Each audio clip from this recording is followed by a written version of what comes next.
درود بر شما همراهان فرهیخته و ورجاوند شبچراغ که همیشه ما را بران می دارید تا در سایه دیوار ستبر و بلند تشویق‌های معنوی شما عزیزان در راه احیا و انکشاف و توسعه ارزش‌های والای تمدن، فرهنگ و زبان و ادبیات فارسی گام‌های استوارتر برداریم.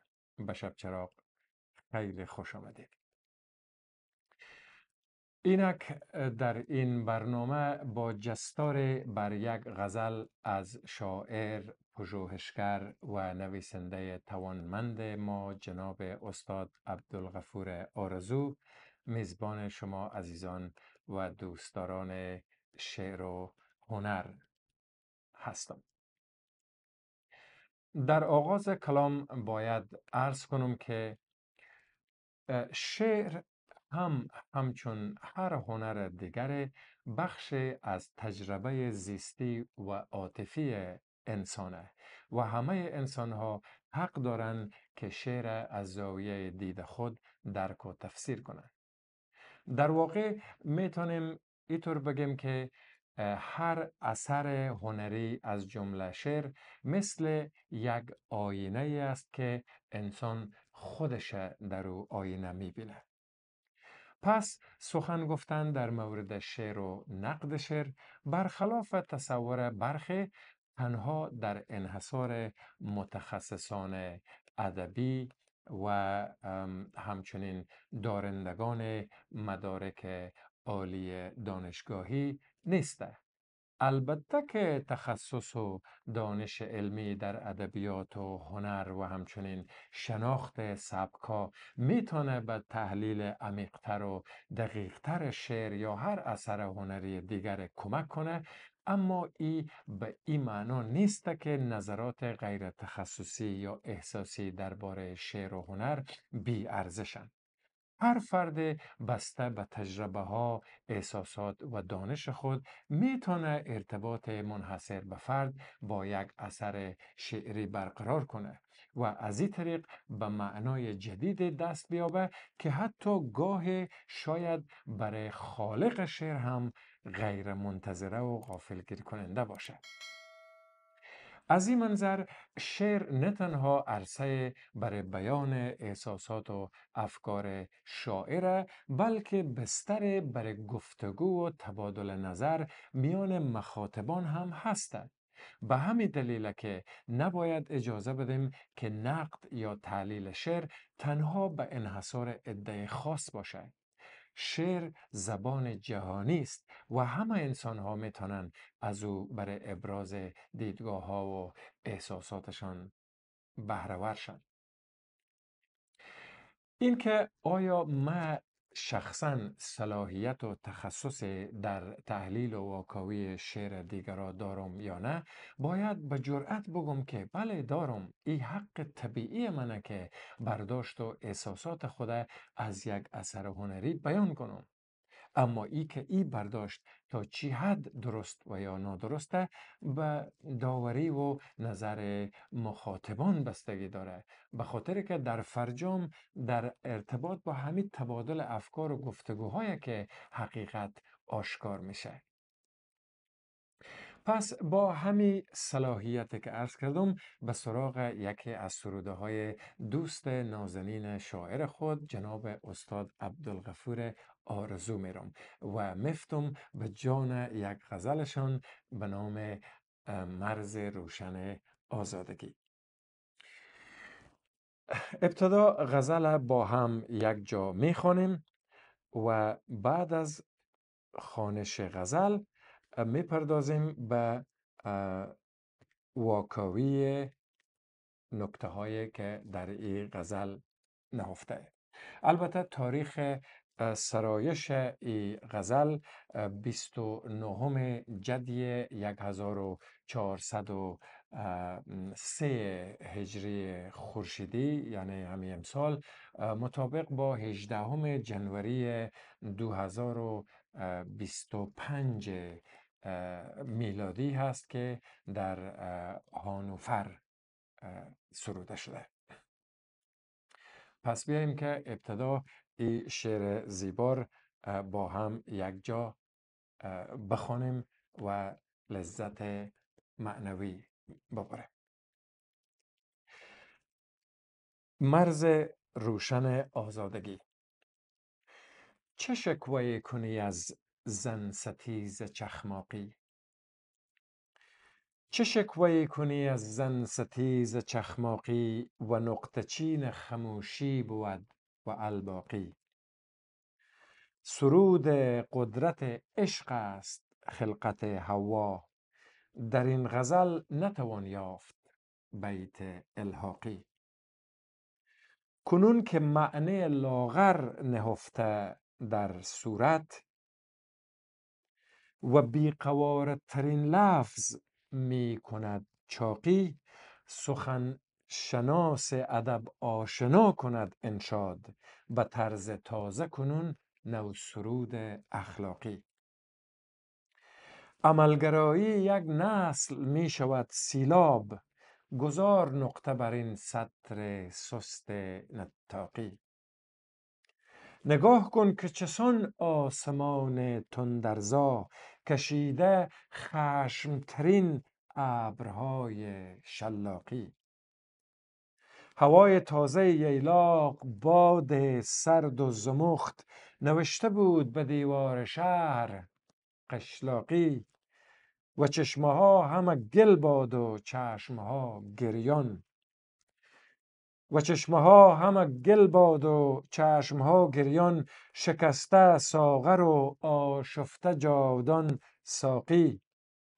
ز مرز روشن آزادگی و آزادی گذر نمود ستمخوی خیره قاچاقی. اسیر واهمه گردید عقل دوراندیش. اسیر واهمه گردید عقل دوراندیش و پر کشید شکوفا شهود اشراقی. رسید مژده که ایام غم نخواهد ماند و زمهریر به پایان رسد و زلاقی. چنان نماند و چنین نیز هم نخواهد ماند و نام زنده دلان است جاودان باقی. به به، چه سروده نازنین و زیبایی. خوب دوستان، سروده که شنیدین در 12 بیت و در وزن عروضی مفاعلون فعلاتون مفاعلون فعلون سروده شده و از بحر مجتس مسمن مخبون محذوفه. چرا که مفاعلون فعلاتونه، یعنی که محذوف به این خاطر میگن که یک هجا از رکن پایانی فعلاتون کم شده و تنها از او فعلون به جا مانده. خب این بحث های عروضی است. بیاین که از این بحث های عروضی و تقطیع و این حرفا بگذاریم و یک راست بریم به سر اصل مطلب که زیبایی این سروده است. این سروده سرشار از لایه های معنایی، زبان‌آوری هنری و ترکیب از نقد اجتماعی و امید که به شکل موشکافانه واقعا شایسته بررسی و تحسینه. پس بیایید همراه ما یک جا در این واکاوی قدر به عناصر محتوایی، زبانی و ساختاری این اثر بیشتر توجه کنیم. سروده به دلیل داشتن مضامین فلسفی، اجتماعی و اخلاقی طبیعتاً در جایگاه غزل اجتماعی یا غزل فکری میشینه. چرا که موضوعی با غزلهای عاشقانه یا عرفانی سنتی متفاوته. پس با همین تفاوته که به نوآوری و پویایی غزل در دوران معاصر اشاره داره. در مجموع این سروده اثر است بسیار غنی و اندیشمندانه که از ابزارهای هنری برای بیان مسائل اجتماعی، فرهنگی و فلسفی بهره میبره و در عین حال پیام نهایی سروده با آمیزه از امید به تغییر و جاودانگی ارزش‌های انسانی او به یک اثر ماندگار تبدیل کرده. سروده در درون خود محتوا و پیام قوی و بسیار عمیق مثل آزادگی، ظلم ستیزی، عشق، اخلاق و آینده نگری جا داده و از نمادها و تصاویر متنوع برای بیان پیام ها برخورداره. خب مرز روشن آزادگی نماد است از آزادی و رهایی فکری که در برابر ظلم و زنستیزی ایستاده و واژگان چخماقی و نقطه چین خموشی هم ترکیب زیبایی است که به معنای خشونت و سکوت تحمیلی در نخستین بیت غزل به بسیار زیبایی برجسته شده. خلقت حوا یادآور قدرت عشق و آفرینشه که با تأکید بر اهمیت زنان و نقش زنان موضوع به سخنشناس ادب آشنا که به تم نیاز و ضرورت به تجدید نظر در اخلاقیات و ادبیات معاصر ما اشاره آشکار داره گره خورده. همچنان امید به پایان روزهای سخت هم با مصرع مثل رسید مژدک ایام غم نخواهد ماند با عنوان بازتاب عینی از خوشبینی شاعر به ما منعکس میکنه. شاعر با تصاویر مثل بیقوارترین لفظ می کند چاقی یا ابرهای شلاقی از قدرت تخیل و تسلط خود بر زبان پرده برمیداره و با این ترکیب ها معانی ضمنی غنی ایجاد میکنه که نیاز به تأمل داره که ما اینک باز هم میکشیم تا در همین جلسه کالبد شکافی کنیم و برخی از جوانب او آشکارتر بسازه. خب زبان شاعر گاه به نقد اجتماعی در غزل گرایش داره، مثل جایی که میگه اسیر واهمه گردید عقل دوراندیش و گاه به بازتاب شرایط فرهنگی و اجتماعی زمانه ما گره میخوره. اما در کل با بهره‌گیری از موسیقی درونی و هماهنگی مفهومی یک پارچگی خود حفظ کرده و میبینیم که هر بیت به نوع حلقه از زنجیره مفهومیه که در نهایت به پیام امیدبخش سروده می انجامه و در فرجام در هیئت یک غزل یک دست و بسیار زیبا و یک پارچه ظاهر میشه که ما از او لذت وافر میبریم. سرایشگر هوشمندانه از ابیات معروف مثل چنان نماند و چنین نیز هم نخواهد ماند آنقدر ژرف استفاده کرده که هم ادای احترام به سنت ادبی کرده باشه و هم نوید پویایی و تغییر در غزل آشکار بسازه. خب میدانیم که مرز روشن آزادگی یقینا ترکیب نو که به معنای مرز میان ظلم و رهایی اشاره داره و بار معنایی نسبتا سنگینی هم داره. خب بیقوارترین لفظ می کند چاقی استعاره انتقادی برای پوچی سخنان پرطمطراق و بی‌معنایه. خب حالا کم کم روشن شد که این سروده با زبان پخته و استعاری به موضوعات مثل ظلم، آزادی، عشق، اخلاق و گذر زمان پرداخته و همچنان کم کمک دانستیم که شاعر از تصاویر و مفاهیم متنوع برای بیان اعتراضات اجتماعی، تأملات فلسفی و امید به تغییر بهره برده.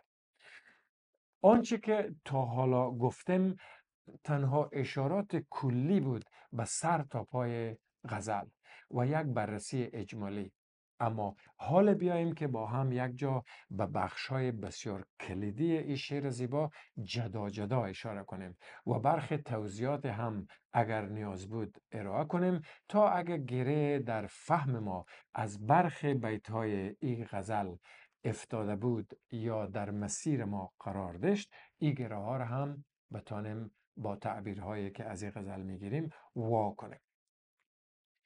در بیت اول که اصطلاحاً مثل هر غزل یا هر سروده به بیت مطلع معروفه، شاعر به مخاطب خود میگه که چه شکوه کنی از زن ستیز چخماقی؟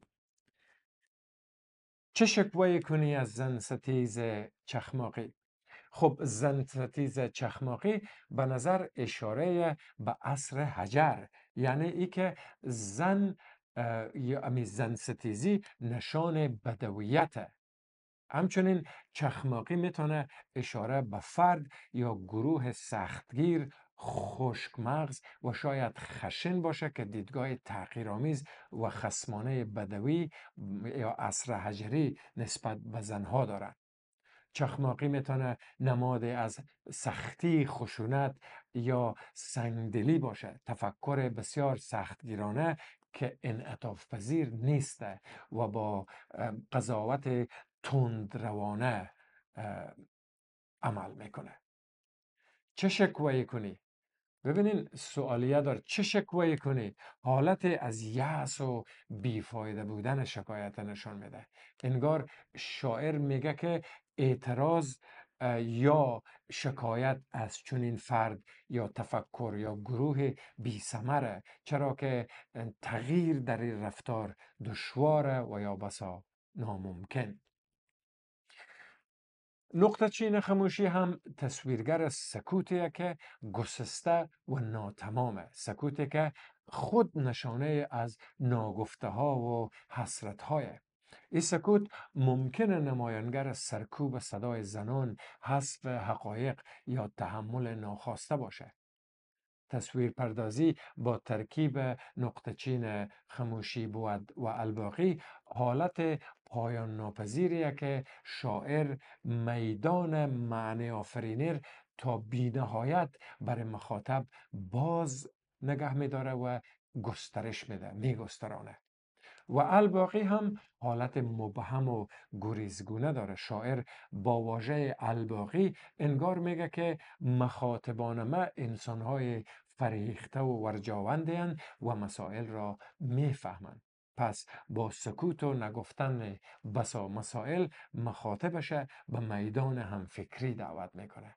پس بنا به گفته سارتر که سکوت سیمان کلمات، گویی شاعر با سکوت معنیدار خود از گفتن باقی مسائل خودداری و در ادامه به علت تلخی و سنگینی ماجرا از بیانش پرهیز میکنه و با این شگرد، یعنی شگرد بیانی، چارچوکات سخن خود استوارتر میکنه و همدلی و همگرایی و همفکری بیشتر میسازه و همچنین واو ایجاز هم اینجا به معنی باستاب از سخنان نگفته، یعنی الباقی.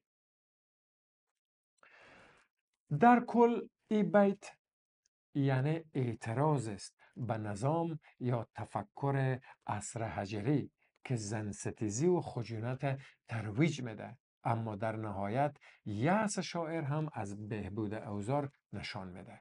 شاعر از شکایت از یک ذهنیت چخماقی ناامیده و از سوی دیگه سکوت اجباری و پر از ناگفته های را که در همین فضا حاکمه با این شگرد بیانی بیان میکنه. به نظر میرسه شاعر نه تنها نقد اجتماعی ارائه میده، بلکه حالات درونی از خستگی، ناامیدی و تلخیر هم در این سروده منعکس میکنه. نقطه چین خاموشی عبارت بسیار شاعرانه و استعاریه که بار معنایی بسیار عمیق داره. این ترکیب میتونه به حالتهای اشاره کنه که سکوت یا خاموشی به شکل ناپیوسته و مبهم تجربه میشه، مثل سکوتی که گویی در او چیز ناگفته باقی مانده، یا سکوتی که در بینش نشانه های از حرفهای ناتمام یا احساسات سرکوب شده دیده میشه. این عبارت میتونه در شعر یا نثر برای نشان دادن حالتهای روحی پیچیده، حس انتظار یا حتی لحظات گسسته در زندگی آدم ها به کار بره. خب ما طرز استفاده نقطه چین را میدانیم. شاید در این مورد سکوت مثل خطوط نقطه چین باشه، ناپیوسته، گاه گاه و پر از ناگفته هایی که در بین او نقاط پنهان شده. همه میدانیم و واضحه که نقطه چین به اصل به معنی خطیه که از نقطه های جدا جدا از هم تشکیل شده. این اصطلاح هم به صورت واقعی مثل خطوط نقطه چین در طراحی ها و نقشه ها و هم به صورت استعاری استفاده میشه. اما در کاربردهای استعاری نقطه چین میتونه به معنای چیزهای ناتمام، مبهم یا منتظر ادامه باشه. مثلا وقتی میگیم حرفهایش با نقطه چین تمام کرد، یعنی سخنش را ناتمام یا نیمه تمام گذاشت یا چیز ناگفته باقی ماند. نقطه چین خاموشی بود و الباقی یعنی بقیه را شما میدانید، یعنی بقیه به شما مربوط، شما از پیش میدانید. پس اینجا عبارت نقطه چین خاموشی استعاره میتونه باشه که با حالت یا وضعیت اشاره داره که در او سکوت یا خاموشی به گونه نمادین نشان داده شده، یعنی که ناتمامه، یعنی که به عمد ادامه داره، یعنی سکوتی که گوی چیز در پس او سکوت پنهان شده. اینجا در مورد خاموشی تکبیت به خاطر من گذشت که میخوایم با شما هم شریک کنم. نمیفهم از کی است، بگمانم که از عاطف اصفهانی باشه و یا از شاعر دیگر، خیلی از زمانهای قدیم به خاطر دارم. میگه که به طبعم هیچ مضمون بی سکم گفتن نمی آید، خاموشی معنی دارد که در گفتن نمی آید. یعنی نوع سکوت که چیز میرسانه اما به صورت غیر مستقیم و بدون بیان واضح و آشکار. اینجا هم نقطه چین خاموشی میتونه به این معنا باشه که افراد یا جامعه در برابر ظلم مثل زنستیزی سکوت کردن، اما این سکوت سرشار از معنا یا نوع اعتراض خاموشه. به یک بیان دیگه سکوت است که میتونه از او عمق و حسرت فهمیده بشه. پس واضحه که شاعر جامعه‌ای که در او زندگی کرده با مردمانش خوب میشناسه و میدانیم که به جامعه اشاره میکنه که زنستیزی و سکوت در برابر او رواج داره. چخماقی نمادی از خشونت، بیرحمی، بدویت و سنت‌های سرکوبگرانه عصر حجره. نقطه چین خاموشی هم شاید به نوع به بی‌عملی و پذیرش ضمنی همین وضعیت اشاره داره. خب در بیت بعدی میخوانیم که سرود قدرت عشق است خلقت حوا، در این غزل نتوان یافت بیت الحاقی. شاعر قدرت و زیبایی عشق و خلقت زن با عنوان یک شاهکار خلقت ستایش میکنه و او در قالب یک غزل بسیار کامل و بی‌نقص تقدیم میکنه که به بیت الحاقی نیازمند نیسته. در اینجا بیت الحاقی به معنای چیز اضافه و بی‌مورد که شاعر تاکید میکنه چون این چیزی در این مفهوم وجود نداره.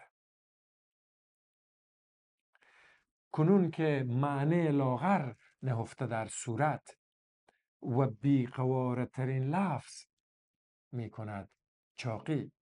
خب در این بیت از وارونگی ارزش ها انتقاد میشه، جایی که معانی لاغر و سطحی پشت ظواهر پنهان میشن و لفظ های بیقواره برجسته و پر ارزش جلوه داده میشن. چنانچه که در بیت مشهور از حضرت لسان الغیب حافظ شیراز میخوانیم: جای آن است که خون موج زند در دل لعل، زین تغابن که خزف میشکند بازارش.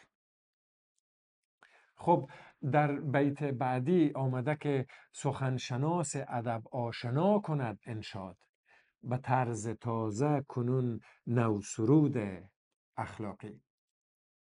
شاعر به نقش شاعران و نویسندگان در بهبود اخلاق و جامعه اشاره میکنه و از اونا میخواه که سخنان نو و سازنده ارائه بدن، یعنی اهل خرد و دانش و اونایی که سره را از ناسره باز میشناسند و راهبر و راهنما و چراغ راین باید اینک سرود نو بپردازند و اخلاق عالی و در خور تحسین به جامعه معرفی و نهادینه بسازند. عملگرایی یک نسل می شود سیلاب. عملگرایی یک نسل می شود سیلاب، گذار نقطه بر این نصر سست نطاقی.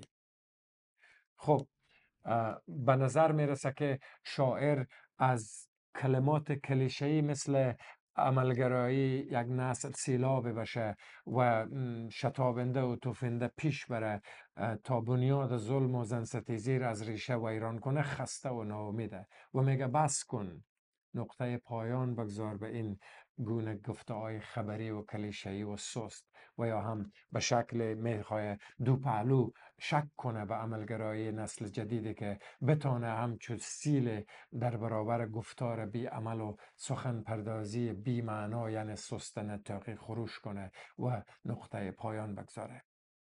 به همین منظوره که میگه بلا فاصله میگه نگاه کن که چسان آسمان تندرزا کشیده خشمترین ابرهای شلاقی. هوای تازه ییلاق باد سرد و زمخت. هوای تازه ییلاق باد سرد و زمخت نوشته بود به دیوار شهر قشلاقی. نوشته بود به دیوار شهر قشلاقی. خب در این بیت با کاربرد یک آرایه تشخیص به بسیار استادی به ما تصویری به دست میده که گویا در ذهن و خیال شاعر آسمان چونان نقاش است که بر بوم فضا ابرهای شلاقی رسم کرده و کشیده. قلممو یا خامه این نقاش از تندر و طوفانه. اینجا که ارائه مبالغه در این بیت اوج میگیره و با این تصویر عمق مصیبت اجتماعی به خوبی برجسته میسازه. و در بیت بعدی شاعر با کاربرد واژگان ییلاق و قشلاق صرف نظر از آرایه های زیبای تضاد و قرینه های آوایی به این گونه تصویر سازی میکنه که قشلاقی هوای تازه و گوارای ییلاق بر نمیتابه، دوست نداره و میخواه هوای ییلاق سرد و زمخت بشه. پس این شعار بدویت بر دیوار شهر. توجه کنید، بر دیوار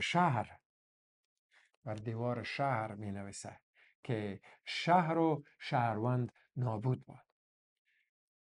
به این طریق شاعر تفکر بدوی و مدنی با آوردن واژگان ییلاق و قشلاق رو در روی هم قرار میده.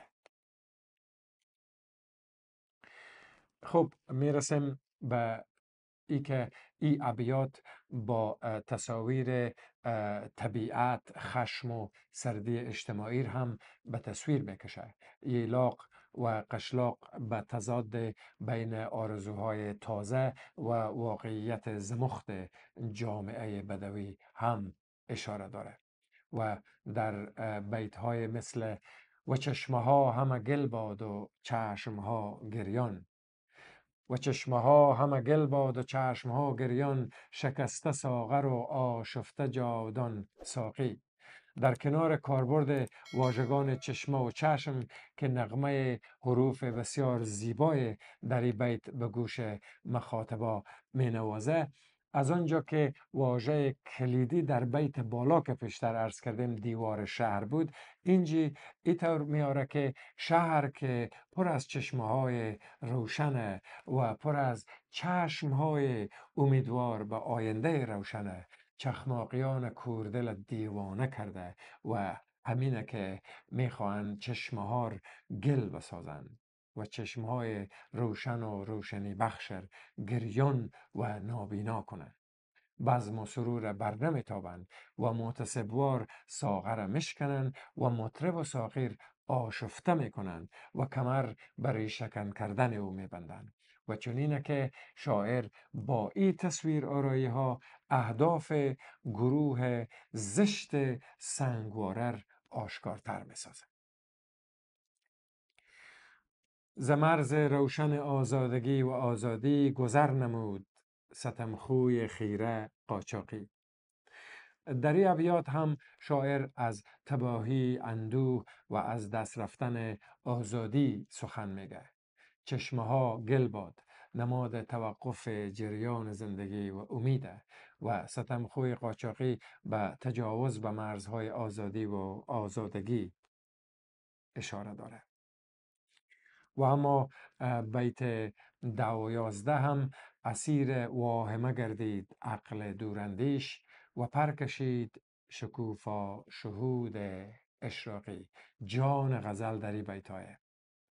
این بیت با نوع ریالیزم و واقع گرایی شاعر فریاد میزنه و با دیدن واهمه عقل دوراندیش به معرفت شهودی میگرایه و با حالت اشراقی فضا و سپهر امیدر میگسترانه، زیرا در حالت اشراقی معرفت حقیقی از طریق شهود و تجربه درونی به دست می آید، نه صرفاً از طریق استدلال عقلانی.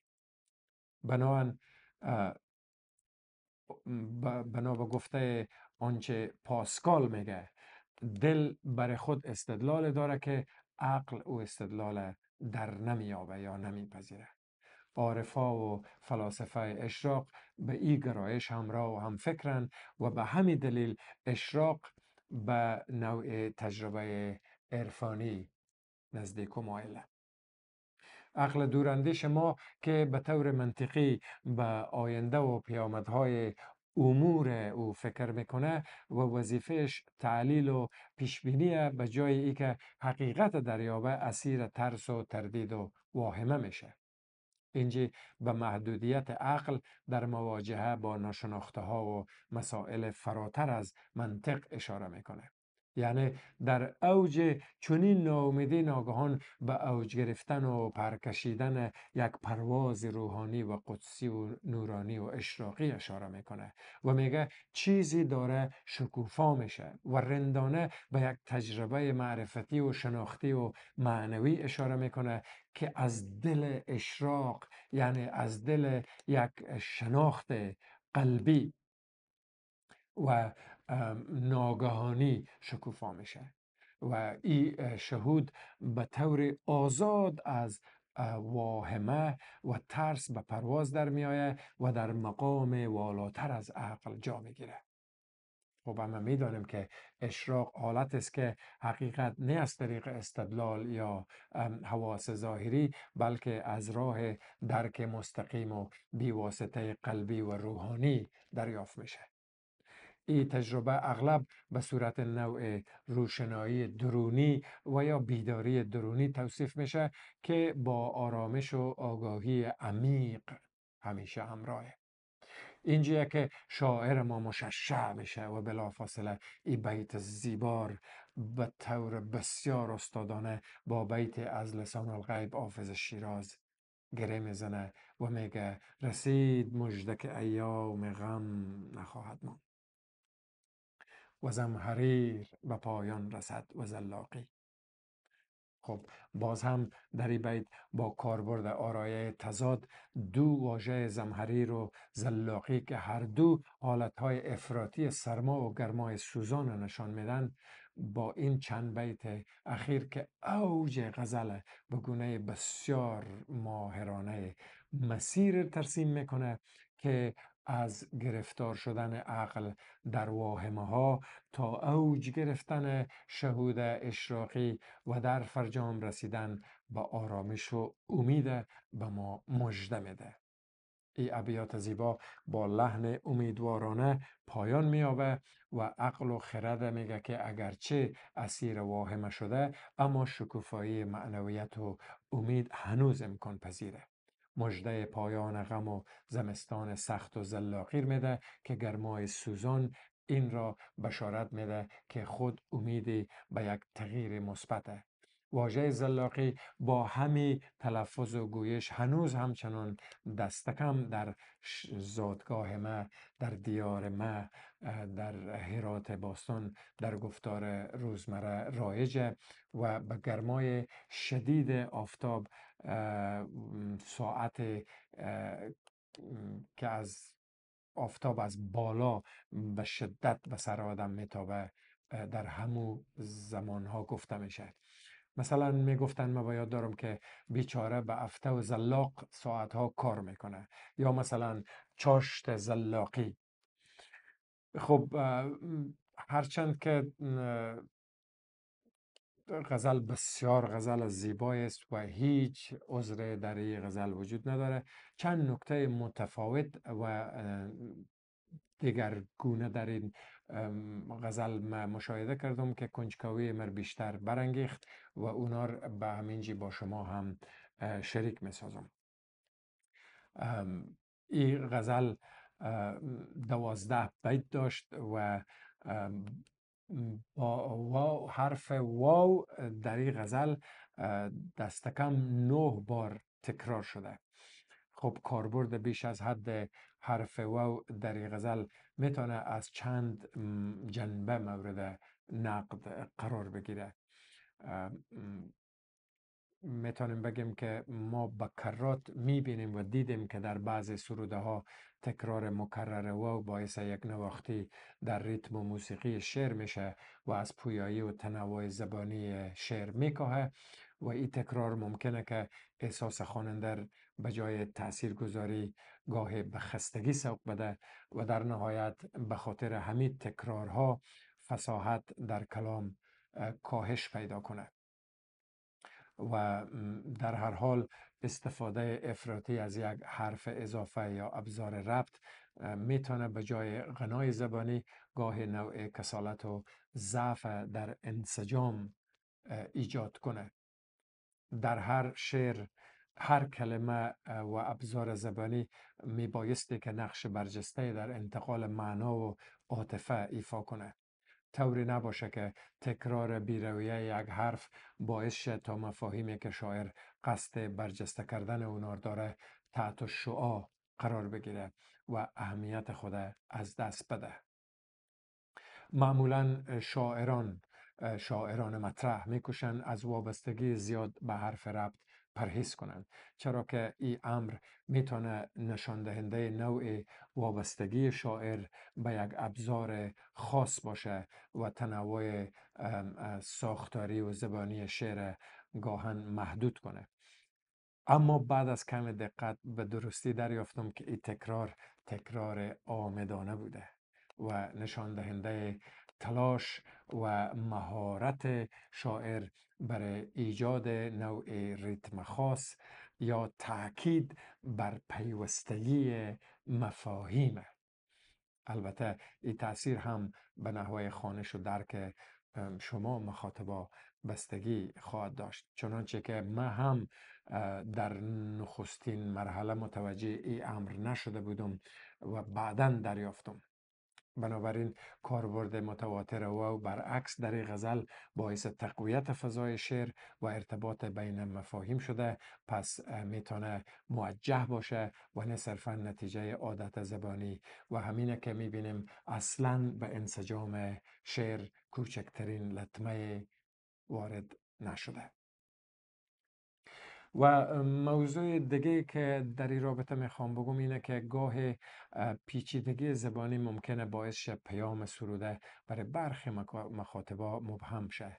این امر در ابیات مثل هوای تازه ییلاق باد سرد و زمخت کمک محسوسه. این شعر زیبا نگاه بسیار انتقادی به وضعیت اجتماعی، فرهنگی و اخلاقی جامعه ما داره، اما در عین حال با بهره‌گیری از عناصر امید، عشق و تغییر مخاطب به آینده بسیار روشن امیدوار میکنه. در کل این غزل با قدرت عجیب و پیام مستحکم و عالی و تصاویر بسیار نو مر واقعا تکان داد و خیلی زیر تاثیر قرار داد و خواستم که امی احساس خود با شما هم در ارتباط با این غزل شریک بسازم و برداشت‌ها و دریافت‌های خود از این غزل با شما قسمت کنم. امیدوارم که از توضیحات زیاد من خسته نشده باشه. دست جناب استادم و استاد آرزوی عزیز و مهربان مریزاد برای استاد آرزوی بهترین هار دارم و سپاس میکنم از شما که با حوصله مندی در این بحث تا پایان همراه شدید. دلهای شعر آفرین شما تابنده و مهر شما با ما و برنامه شب چراغ پاینده باد. تا دیدار بعد، یا خوب.